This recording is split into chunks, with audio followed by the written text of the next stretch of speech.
خداوند یسوع مسیح کے قادر اور جلالی نام میں آپ سب کو سلام۔ آج کا جو ہمارا مضمون ہے تھوڑا سا مشکل بھی ہے اور آسان بھی ہے، لمبا بھی ہے، کچھ حوالہ جات کافی ہیں جو ان کو ہم آج پڑھیں گے۔ جو مضمون ہے میرے سامنے خداوند نے رکھا ہے، ڈیوڈ صاحب نے آج مجھے کہا تھا کہ میں کرسمس کے بارے میں کوئی پیغام دوں، تو میں نے انہیں کہا کہ نہیں، میرے دل میں خداوند نے ایک اور پیغام ڈالا ہے اور میری خواہش ہے کہ میں اس پیغام کو کلیسیا کے سامنے پیش کروں۔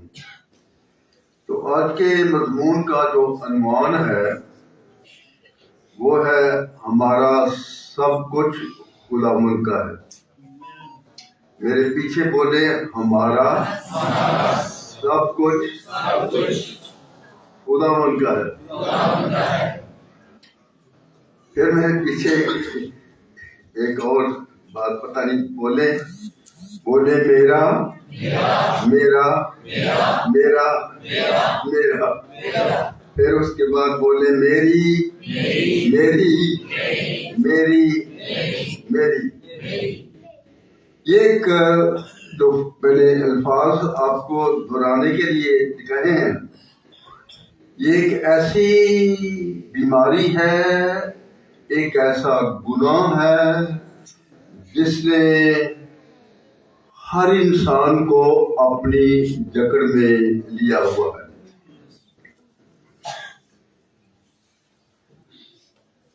اور ہماری جبلت میں یہ ہے، سب سے زیادہ میری جبلت میں، کہ ہم ہر چیز کو اپنا اپنا اپنا اپنا کر کے جتاتے رہتے ہیں، بولتے رہتے ہیں، دہراتے رہتے ہیں۔ میرا سائیکل، میری موٹر سائیکل، میری کار، میرا مکان، میری زمین، میری وائف، میرا خاوند، میرے بچے، میرا بینک بیلنس، اور جتنی بڑی اس لسٹ کو بڑھاتے جائیں یہ بڑھتی اور بڑھتی ہی چلی جاتی ہے۔ تو ہم اکثر یہ کہتے رہتے ہیں کہ یہ میرا ہے، یہ میرا ہے، یہ میرا ہے، یہ میرا ہے، اور شاید ہم بھول جاتے ہیں کہ ان میں سے کوئی چیز بھی ہماری نہیں ہے۔ یہ سب کچھ کس نے لیا ہے؟ خدا نے لیا ہے۔ اور اب ہم اپنے مضمون سے ایک قدم آگے بڑھنے لگے ہیں۔ اگر خدا نے ہمیں یہ سب کچھ لیا ہے تو آج ہمیں یہ ماننا پڑے گا، ایکسیپٹ کرنا پڑے گا کہ ہم مالک نہیں، ہم محض کیا ہیں؟ مختار ہیں۔ خدا نے وقتی طور پر ہمیں ان چیزوں کا مختار بنایا ہے۔ دولت کا دینے والا وہ ہے، اشیاء کا دینے والا وہ ہے، اچھے خاندان کا دینے والا وہ ہے، اچھی بیوی کا دینے والا وہ ہے، اچھے خامن کا دینے والا وہ ہے، اچھے مکان کا دینے والا وہ ہے۔ جو کچھ خدا نے ہمیں دیا ہے، اچھی صحت کا دینے والا خدا ہے، اور میری طرح لمبی عمر کا دینے والا بھی خدا ہے۔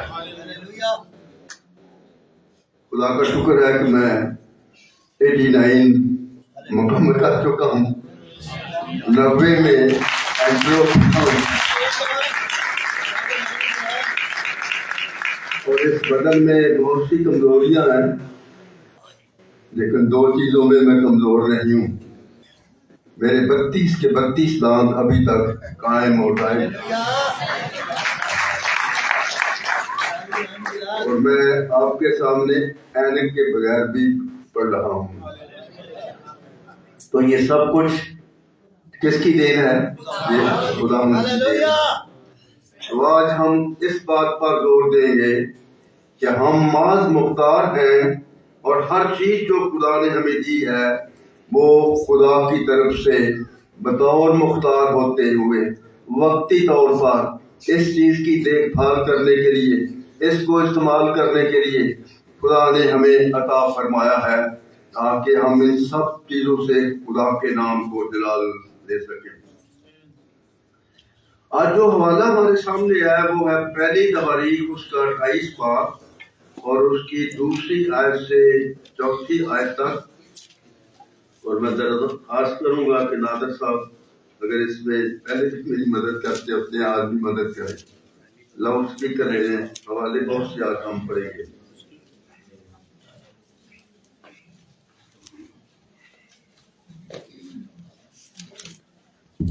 دوسری تواریخ کا 28 باب جو ہے اور دوسری تواریخ کا 29 باب جو ہے، یہ بہت ہی رچ ہیں، اس میں بہت مواد پایا جاتا ہے اور غالباً اس پہ علیحدہ علیحدہ ایک مضمون بھی لکھا جا سکتا ہے، اور بہت سے مضمون اس میں پائے جاتے ہیں، اس میں سے نکلتے ہیں۔ تو آج ہم تھوڑا سا اس پہ غور کریں گے۔ 28واں باب اور اس کی پہلی آیت سے لے کر 4 آیت تک ہم پڑھیں گے۔ پہلی تواریخ 28واں باب 2 آیت سے لے کے 4 آیت تک ہم پڑھیں گے۔ میرے ساتھ دیکھیے گا خدا ان کے مقدس اور زندگی بخش کلام میں سے پہلی تواریخ اس کا 28 باب اور اس کی 2 آیات سے ہم پڑھیں گے۔ کلام مقدس میں یوں مرکوم ہے، تب داؤد بادشاہ اپنے پاؤں پر کھڑا ہوا اور کہنے لگا، اے میرے بھائیوں اور میرے لوگوں، میری سنو۔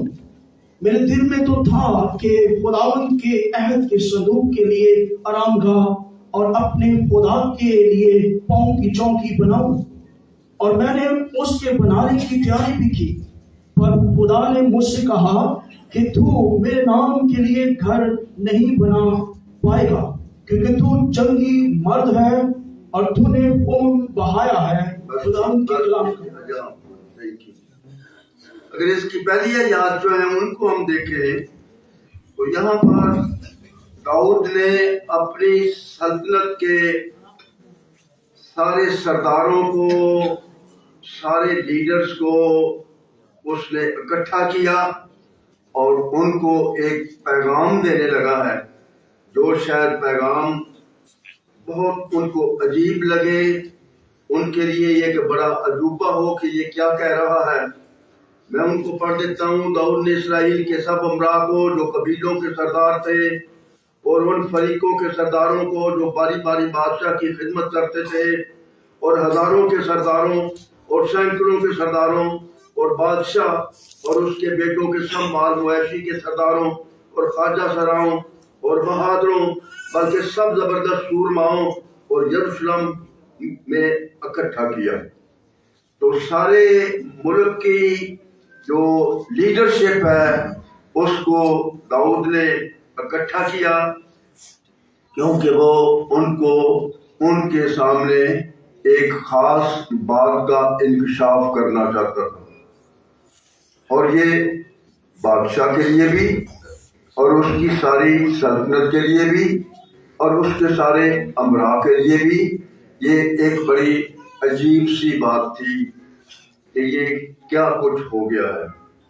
داؤد بادشاہ نے سالہ سال بہت سی چیزوں کو اکٹھا کیا، چاندی کو اکٹھا کیا، سونے کو اکٹھا کیا، لکڑی کو اکٹھا کیا، سنگ مرمر کو اکٹھا کیا، نہ جانے کیا کیا اس نے محنت کر کے اپنے ملک سے اور دوسرے ملک سے بھی منگوا کر اس نے یہ سارے سامان کو اکٹھا کیا تاکہ وہ ہیکل کی تعمیر کر سکے اور خدا کے لیے ایک گھر بنا سکے وغیرہ وغیرہ۔ لیکن آج ایک خاص بات کا انکشاف ہو رہا ہے۔ جو ہی داؤد بادشاہ اینڈ پہ پہنچا ہے اور فاؤنڈیشن سٹون یا سنگ بنیاد رکھنے لگا ہے، تو خدا نے داؤد کو اس جگہ پر روک لیا۔ ساری سلطنت، سارے سردار، سارے لیڈر جو ہیں وہ سارے اس بات سے بڑے حیران ہیں کہ خدا نے اس کو کہا کہ تو میرا گھر نہیں بنائے گا. تو نے لڑائیاں بڑی لڑی ہیں, تیرے ہاتھ خون آلودہ ہیں, تو تیری جگہ تیرا بیٹا سلیمان جو ہے وہ میرا گھر جو ہے وہ تعمیر کرے گا. یہ ساری سلطنت کے لیے, یہ سارے سرداروں کے لیے, یہ سارے لیڈرز کے لیے اور داؤد کے لیے بھی ایک بڑی عجیب سی بات تھی, اور شاید اس کو ایکسیپٹ کرنا اتنا آسان نہ ہو. یہاں پہ ایک چھوٹا سا سبق نکلتا ہے ہمارے لیے کہ اکثر اوقات ہم اپنے دل میں بہت سی پلان بنا لیتے ہیں, اور پھر ان پلان سے شاید ہم ہٹنا اتنا آسان ہمارے لیے نہیں ہے. داؤد کو اس سٹیج پہ غصہ آ سکتا تھا, داؤد خدا کے ساتھ ضد کر سکتا تھا, داؤد خدا سے درخواست بھی کر سکتا تھا کہ میں نے تو محنت کی ہے بڑی, میں تو سال سے ان چیزوں کو اکٹھا کر رہا ہوں اور تم ہی میں سنگ بنیاد رکھنے لگا ہوں. خدا اس کو کہتا رک جا. سبق ہمارے لیے یہ ہے, جہاں خدا ہمیں روکے ہمیں رک جانا چاہیے, جہاں خدا ہمیں آگے چلائے ہمیں آگے چلنا چاہیے. اکثر اوقات ہم اپنی مرضی, اپنی آن, میں میرا میری مرضی, میرا کہنا, ہم اس پہ چلتے رہتے اور گامزن رہتے ہیں. داؤد کی بڑی بہادری ہے, اس نے نہ ہاں کی نہ کی, اور خدا کے حکم کی تابعداری کی, اور اس نے خدا کے حکم کو مان لیا. ایک چھوٹا سی آواز تو میری اتنی اچھی نہیں ہے, ایک ہمارا گیت ہے, اس کی ایک آیت میں گانا مانگتا ہوں. نہ کر میریاں نہ میریاں نہ تیریاں, نہ کر میریاں نہ میریاں میں تیریاں. مانگ سکندر ہاتھ خالی تو توڑ جانا اج یا کل. مانگ سکندر ہاتھ خالی تو توڑ جانا اج یا کل. اگر میری آواز اچھی ہے تو ایک آیت اور ڈالیں. بھلیا ہویا اے میلڑا نہ کوئی تیرا سہیلڑا. بھلیا ہویا اے میلڑا نہ کوئی تیرا سہیلڑا. تے قبراں دے وچ اکیلڑا تو توڑ جانا اج یا کل. ہم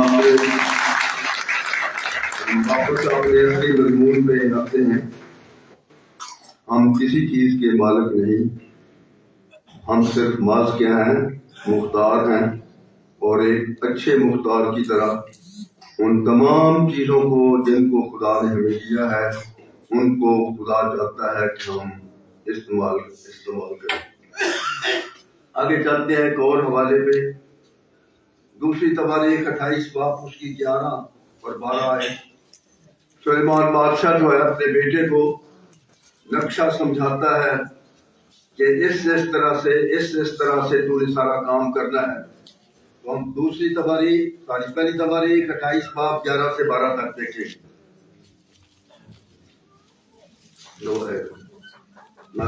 خدا کی کلام میں پہلی تواریخ 28 باب اس کی 11 آیت سے, تب داؤد نے اپنے بیٹے سلیمان کو ہیکل کے اسارے اور اس کے مکانوں اور خزانوں اور بالاخانوں اور اندر کی کوٹریوں اور کفارہ گاہ کی جگہ کا نمونہ اور ان سب چیزوں یعنی خدا کے گھر کے سہنوں اور آس پاس کی کوٹریوں اور خدا کے مسکن کے خزانوں اور نظر کی ہوئی چیزوں کے خزانوں کا نمونہ بھی دیا جو اس کی روح سے ملا تھا. بس یہاں پہ رک جاتے ہیں. تو داؤد بادشاہ نے خدا کا حکم مانتے ہوئے اپنے بیٹے سلیمان کو وہ سارا کا سارا نقشہ سمجھایا، اور یہ نقشہ اتنا کمپلیکیٹڈ ہے، اگر اس سارے باب کو آگے پڑھتے جائیں اتنی چیزیں ہیں، شمعدان کہاں پہ رکھنا ہے، میز کہاں پہ رکھنا ہے، عہد کا صندوق کہاں پہ رکھنا ہے، اتنا مشکل ہے جس کا کوئی حساب نہیں ہے۔ آج کل ہم بھی اپنے گھروں کے نقشے بناتے ہیں، اور عام طور پہ جو نارمل گھر ہو، درمیانی سائز کا، فرض کیا 10 مرلے کا گھر ہو، تو زیادہ سے زیادہ اس میں یہ ہم کہیں گے کہ ایک ڈرائنگ روم بنے گا، ایک ڈائننگ روم ہوگا، ایک شاید لیونگ روم ہوگا، ایک 2-3 شاید بیڈس ہوئیں گے، اور 7 باتھ رومس ہوئیں گے، اور ایک کچن ہوئے گا، اور ایک اسٹور ہوگا۔ لیکن یہاں پہ یہ اتنا کمپلیکیٹڈ کام ہے، اور کمپلیکیٹڈ نقشہ جو ہے وہ دیکھیں کس نے دیا ہے، کس نے بنایا ہے۔ ہمارے سارے آرکیٹیکٹ بڑے بڑے سمجھدار ہو سکتے ہیں، لیکن یہ اس کا آرکیٹیکٹ جو ہے وہ کون تھا؟ اب ذرا 19 آیت پڑھ دیجیے، 19 آیت۔ خدا کے کلام میں سے اسی باب میں 19 آیت کو پڑھیں گے، اور یہاں پر یہ مرحوم ہے 19 آیت، یہ سب یعنی اس نمونے کے سب کام خداوند کے ہاتھ کی تحریر سے مجھے سمجھائے گئے۔ بس یہ سب یعنی اس نمونہ کے سب کام خداوند کے ہاتھ کی تحریر سے لکھے گئے۔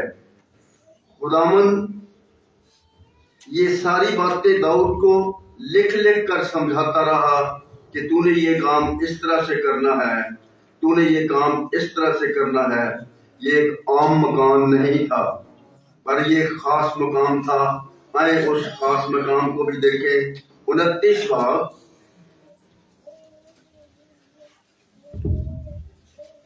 اس کی پہلی آیت سے پڑھتے چلو۔ 29 باب اس کی پہلی آیت، داؤد بادشاہ نے ساری جماعت سے کہا کہ خدا نے وقت میرے بیٹے سلیمان کو چنا ہے، اور وہ ہنوز لڑکا اور ناتجربہ کار ہے، اور کام بڑا ہے، کیونکہ وہ محل انسان کے لیے نہیں بلکہ خدا کے لیے ہے۔ یہ محل جو انسان کے لیے نہیں بلکہ کس کے لیے ہے؟ خدا کے لیے ہے۔ تو وہ محل، وہ گھر، وہ بلڈنگ، وہ جائیداد جس کا بنانے والا آرکیٹیکٹ جو ہے وہ خدا خود ہو، وہ کتنا خوبصورت اور کتنا بڑا ہو سکتا ہے۔ اور پھر یہاں کلام یہ کہتا ہے کہ یہ کسی انسان کا گھر نہیں، یہ کس کا گھر ہے؟ خدا کا گھر ہے۔ لیکن یہ گھر بنانے کے لیے خدا نے کس کو چنا؟ سلیمان کو چنا، اور سلیمان کی جو ٹریننگ تھی، جو اس نے انجینئرنگ کی ہوئی تھی، جو اس نے علم سیکھا ہوا تھا، اس کا بھی اسی باب میں 29 آیت تھی۔ باب کی پہلی آیت دوبارہ پڑھ دیں۔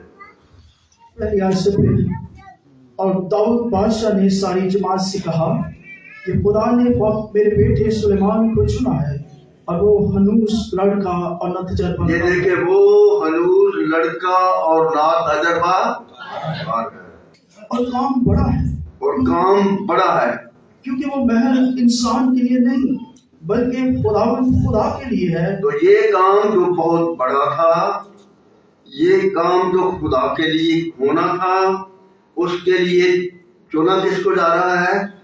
ناتجربہ کار ایک لڑکے سے کو اس نے چن لیا۔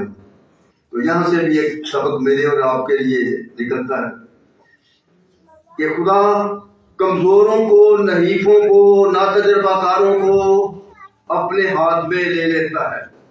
خدا نادانوں کو لے کر داناؤں کو شرمندہ کر دیتا ہے، وہ بے وقوفوں کو لے کے حکیموں کو شرمندہ کر دیتا ہے، اور خدا اپنی خدمت کسی سے بھی لے سکتا ہے۔